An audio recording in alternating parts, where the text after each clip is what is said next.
tanah Jawa tidak pernah benar-benar sunyi. Jauh sebelum manusia mengenalnya dengan nama, pulau ini telah hidup bernapas lewat gunung-gunungnya, mengalir lewat sungai-sungainya, dan menyimpan rahasia di balik hutannya yang lebat. Ini adalah cerita tentang sebuah pulau yang tak pernah diam, sebuah narasi panjang tentang peradaban, keyakinan, dan perjuangan yang membentuk wajah Indonesia hari ini. Mari kita telusuri jejak waktu di tanah Jawa. Jauh sebelum kota-kota berdiri dan kerajaan lahir, manusia purba telah menapakkan kaki di tanah ini. Fosil-fosil di Sangiran membuktikan bahwa kehidupan telah ada di sini jutaan tahun lalu. Mereka hidup sederhana, berburu, meramu, dan bertahan dari kekuatan alam yang dahsyat. Letusan gunung berapi sewaktu-waktu mengubah wajah bumi, menghancurkan sekaligus menyuburkan. Tanah Jawa sejak awal adalah tempat yang keras, namun ia selalu memberi kehidupan. Disinilah pelajaran pertama tentang ketahanan dimulai, tentang bagaimana beradaptasi dengan alam yang kuat dan tak terduga. Waktu berjalan perlahan, ribuan tahun berlalu. Manusia mulai berhenti berpindah-pindah. Mereka belajar menetap, bercocok tanam, dan membentuk kelompok-kelompok kecil. Dari sinilah cikal bakal masyarakat Jawa lahir, sebuah masyarakat yang selalu hidup dekat dengan alam. Mereka belum mengenal nama agama, tapi keyakinan sudah tumbuh kuat. Gunung dianggap sebagai tempat suci, singgasana para dewa. Sungai dihormati sebagai sumber kehidupan. Hutan dijaga sebagai rumah bagi roh leluhur. Kepercayaan ini membentuk fondasi spiritual yang akan terus hidup, bahkan ketika keyakinan baru datang. Mereka percaya bahwa alam memiliki kekuatan yang harus dihormati, bukan ditaklukkan. Memasuki milenium pertama, angin perubahan mulai berhembus dari seberang lautan. Jalur perdagangan maritim yang ramai membawa para pedagang dari negeri jauh seperti India dan Tiongkok. Mereka tidak hanya membawa barang dagangan seperti kain sutra dan rempe-rempa, tetapi juga gagasan, pengetahuan, dan kepercayaan. Ajaran Hindu dan Buddha tiba di pesisir Jawa. Uniknya, tanah Jawa tidak menolak, ia justru menerima, menyerap, lalu mengolah pengaruh baru itu menjadi sesuatu yang khas miliknya sendiri. Dari sinilah era kerajian-kerajian besar dimulai. Kerajaan seperti Tarumanegara di Jawa Barat meninggalkan jejaknya lewat prasasti-prasasti yang memuja dewa-dewa Hindu.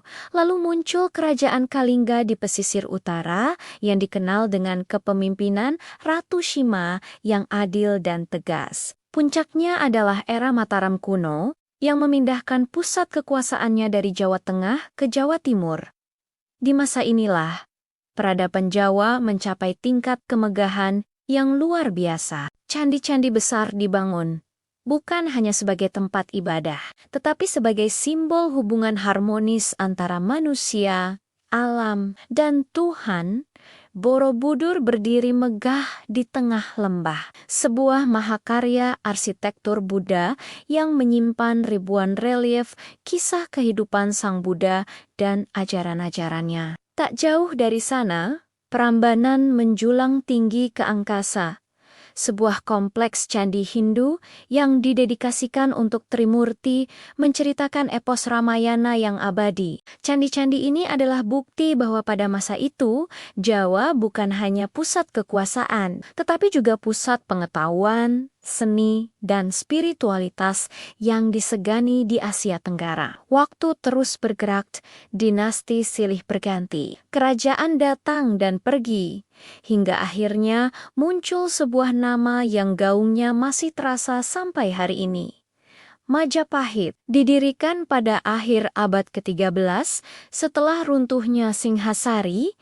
Majapahit bukan sekadar kerajaan. Ia adalah sebuah visi, sebuah mimpi besar tentang persatuan di bawah kepemimpinan Hayam Wuruk dan kecerdasan Mahapatih Gajah Mada. Majapahit tumbuh menjadi kemaharajaan maritim yang pengaruhnya membentang luas. Disinilah lahir salah satu sumpah paling terkenal dalam sejarah Nusantara, Sumpah Palopak. Gajah Mada berjanji tidak akan menikmati kesenangan duniawi sebelum berhasil menyatukan Nusantara di bawah Panji Majapahit. Di tanah Jawa, gagasan tentang persatuan untuk pertama kalinya benar-benar hidup dan diperjuangkan. Majapahit mengajarkan bahwa perbedaan budaya, bahasa, dan keyakinan bukanlah alasan untuk terpecah, melainkan bisa menjadi kekuatan jika dipersatukan. Namun, seperti semua kejayaan di dunia, roda sejarah terus berputar. Setelah mencapai puncaknya, Majapahit perlahan melemah. Konflik internal, perebutan kekuasaan, dan perubahan zaman mulai menggerogoti kekuatannya. Saat pengaruh Majapahit memudar, gelombang perubahan besar lainnya datang. Kali ini dibawa oleh para pedagang dari Gujarat, Persia, dan Arab.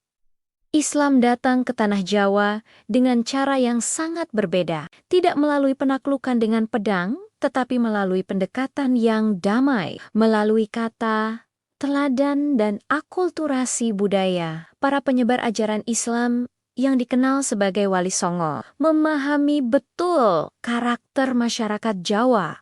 Mereka tidak memaksa orang meninggalkan adat istiadatnya. Sebaliknya, mereka menggunakan media yang sudah akrab dengan masyarakat. Agama diajarkan lewat pertunjukan wayang kulit, tembang atau lagu, dan cerita-cerita rakyat yang syarat makna. Dari sinilah lahir corak budaya Jawa yang kita kenal sekarang.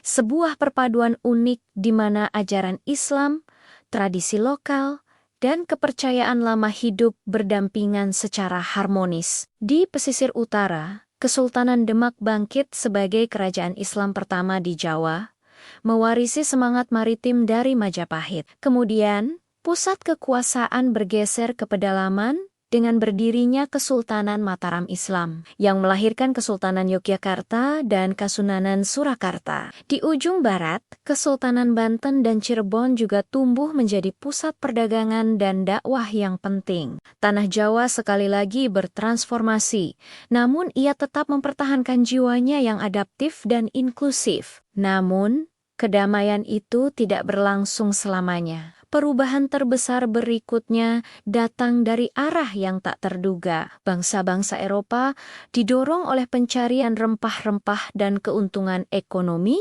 Mereka datang ke Nusantara. Awalnya mereka hanya berdagang, namun ambisi mereka tumbuh menjadi keinginan untuk menguasai. Foch, perusahaan dagang Belanda, perlahan tapi pasti menancapkan kukunya, memonopoli perdagangan dan mencampuri urusan internal kerajaan-kerajaan di Jawa. Setelah Foch bangkrut, pemerintah kolonial Hindia Belanda mengambil alih dan menjadikan tanah Jawa sebagai lumbung kekayaan mereka. Sistem tanam paksa diberlakukan. Rakyat dipaksa menanam komoditas ekspor di tanah mereka sendiri, menyebabkan kelaparan dan penderitaan yang meluas. Tanah yang subur diperas habis-habisan. Namun, dari penindasan dan penderitaan itulah semangat perlawanan kembali tumbuh. Perang Jawa yang dipimpin oleh Pangeran Diponegoro menjadi simbol perlawanan terbesar rakyat terhadap kolonialisme. Perlawanan terjadi di mana-mana, di desa, di hutan, dan di lereng gunung. Tanah Jawa sekali lagi menjadi saksi bisu bahwa rakyatnya tidak pernah benar-benar tunduk pada penindasan. Memasuki abad ke-20, benih-benih harapan baru mulai tumbuh. Perjuangan tidak lagi hanya mengandalkan senjata, tetapi juga pikiran, pena, dan organisasi. Kesadaran sebagai satu bangsa Indonesia mulai menguat di kalangan para pemuda terpelajar. Kota-kota di Jawa seperti Batavia, Bandung, dan Surabaya menjadi pusat pergerakan nasional. Para pemuda dari berbagai suku dan daerah berkumpul bersatu dalam satu tekad, merdeka. Hingga akhirnya, setelah melalui perjuangan panjang yang penuh pengorbanan, proklamasi kemerdekaan Indonesia dikumandangkan pada 17 Agustus tahun 1945 dan Tanah Jawa yang sejak awal menyimpan begitu banyak lapisan sejarah, kembali menjadi jantung kehidupan bangsa yang baru lahir. Hari ini, Tanah Jawa adalah tempat bertemunya masa lalu dan masa depan. Di balik gedung-gedung pencakar langit, jalanan yang ramai, dan hiruk-pikuk modernitas, tersimpan ribuan jejak sejarah yang tak akan lekang oleh waktu. Setiap nama desa, setiap lekuk sungai, setiap puncak gunung menyimpan cerita yang tidak selalu tertulis dalam buku.